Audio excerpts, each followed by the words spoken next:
Hello बच्चों, let's see this question. Which one of the following combinations will give the highest stability to a nucleus with atomic number Z and mass number n? हमें बताना है कि हमारे कौन से combination में nucleus की स्टेबिलिटी सबसे हाई होगी। तो न्यूक्लियस की जो स्टेबिलिटी होती है ना बच्चों, वो किस पे डिपेंड करती है? वो न्यूट्रॉन बाय प्रोटॉन की रेशियो पर डिपेंड करती है।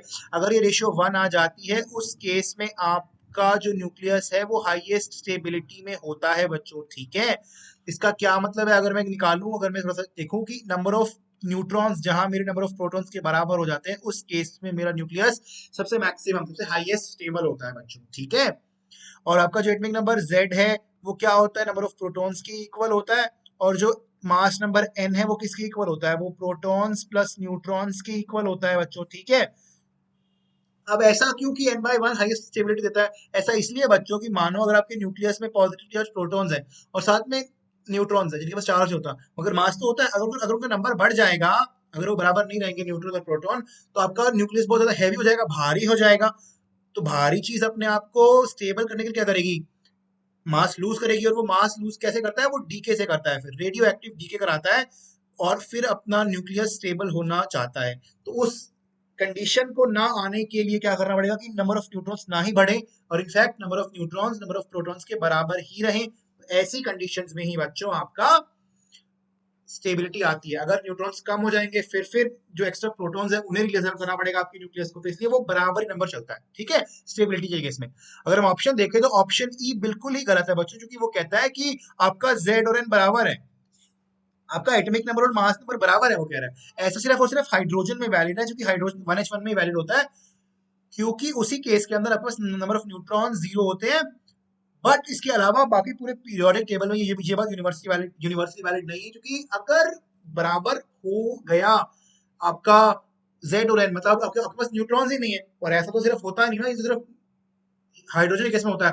This is wrong, option E is wrong. ठीक है बच्चों, आपको ऐसा कॉम्बिनेशन लाना है जिसमें आपका number of proton is equal to number of neutrons आ जाए बच्चों। ठीक है, अगर आपका मैं ऑप्शन ए देखूं, ऑप्शन ए में वो कहता है कि even Z and odd N, आपका न्यूट्रॉन क्या, नंबर ऑफ एन क्या था? प्रोटॉन्स प्लस न्यूट्रॉन था बच्चों। फर्स्ट क्वेश्चन में वो कहता है कि एन ऑड है और प्रोटॉन आपका इवन है, और प्लस मुझे एन बताना है। तो अगर मेरा टोटल एन ऑड है और मेरा प्रोटॉन इवन है, इसका मतलब क्या है कि मेरा एन ऑड ही होगा। यानी कि और ऑड और इवन चीजें बराबर तो हो नहीं सकती, यानी कि नंबर ऑफ प्रोटॉन न्यूट्रॉन बराबर के हैं, इक्वल नहीं है, तो यानी कि स्टेबल तो ये होगा नहीं। तो ऑप्शन ए भी रॉन्ग हो गया बच्चों यहाँ से। ठीक है, ऑप्शन ए इज रॉन्ग। ठीक बात समझ गए ये बच्चों? ओके, अब आते हैं ऑप्शन बी पर। ऑप्शन बी में उसने बोला z is equal to P percent होता है, sorry n is equal to P percent होता है, n is equal to P percent होता है। और उसने बोला कि z ऑड है, यानी कि नंबर ऑफ प्रोटॉन्स ऑड है।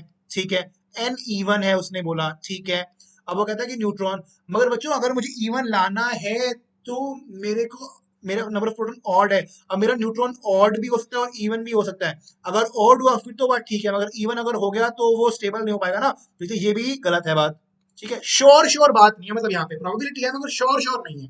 ठीक है, अच्छा ऑप्शन डी में अगर मैं देखूं, न्यूट्रॉन मतलब एन, एटॉमिक मास किसके होता है? प्रोटॉन प्लस न्यूट्रॉन की होता है। एन उसने क्या दिया हुआ है? एन उसने मुझे दिया है यहाँ पे, मतलब उसने मुझे दिया कि ये मेरा, अच्छा इसके बारे में उसने बात नहीं करी अपनी बार, उसने बस ये बोला है कि नंबर ऑफ, कि ऑड जेड है, ऑड जेड मतलब प्रोटॉन मेरे ऑड है, और एन यानी कि न्यूट्रॉन मेरे, न्यूट्रॉन भी मेरे ऑड है।